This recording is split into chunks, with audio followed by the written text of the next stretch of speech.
मदरसे का मौलवी कैसे बना लखपति, ना कोई सैलरी ना बच्चों से मिलती थी फीस, फिर कैसे कमाता था 2 लाख महीना। पुलिस ने की जांच, मेयर ने तैयार किए कागज, फिर योगी तक पहुंची खबर तो सुबह सुबह पहुंच गया 6 बुलडोजर। मदरसे में टीवी का क्या काम, लोग पूछ रहे हैं सवाल। आयकर विभाग की टीम से भी तेज चली मेयर, खोले मौलवी के राज। योगी राज में एक ऐसे खेल का खुलासा हुआ जिसे सुनकर आयकर विभाग के अधिकारी भी चकरा जाएंगे। गाजियाबाद के एक मदरसे का मौलवी जो ना कोई सैलरी लेता था, न बच्चों से फीस मिलती थी, फिर भी 2 लाख रुपए महीने कमाता था। उसके पास 50 करोड़ की जमीन कैसे आई? तो इस किस्से की शुरुआत होती है सपा बसपा की सरकार से। खलील अहमद नाम के व्यक्ति ने पहले मदरसे के नाम पर सरकार से जमीन अलॉट करवाई। बसपा के टिकट पर शादी का चुनाव लड़ा और जीत गया, और पावर मिलते ही इसने अलग खेल रचना शुरू कर दिया। मदरसे के आसपास की इतनी जमीनों पर कब्जा कर लिया कि नगर निगम के अधिकारी बस देखते रह गए। गाजियाबाद के कैला भट्टा क्षेत्र के 23,000 वर्ग मीटर से ज्यादा जमीन पर कब्जा था। उसके बाद खेल सिर्फ कब्जे तक नहीं रुका, असली कहानी इसके बाद शुरू हुई। कब्जे वाली जमीन पर इसने शानदार पार्किंग बनवाई, कई दुकानें बनवाई, कबाड़ गोदाम खोला।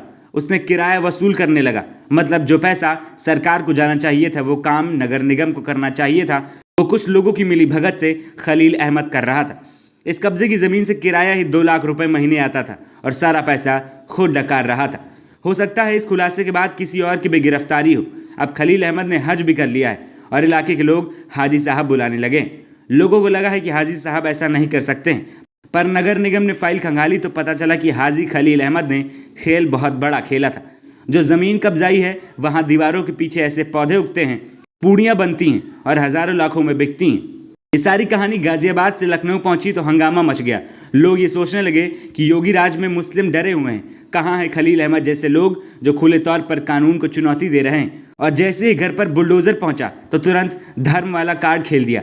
पर मेयर सुनीता दयाल भी इस मूड में कहाँ वो पहुंची थी आज कोई दलील नहीं सुनने को, क्योंकि योगी की ओर से सीधा आदेश था कि बुलडोजर लेकर जाओ और तब तक वापस न लौटना जब तक इस इमारत की एक एक ईंट अपनी आंखों से गिरता न देख लेना। उसके बाद मेयर सुनीता दयाल ने बिल्कुल वैसा ही किया।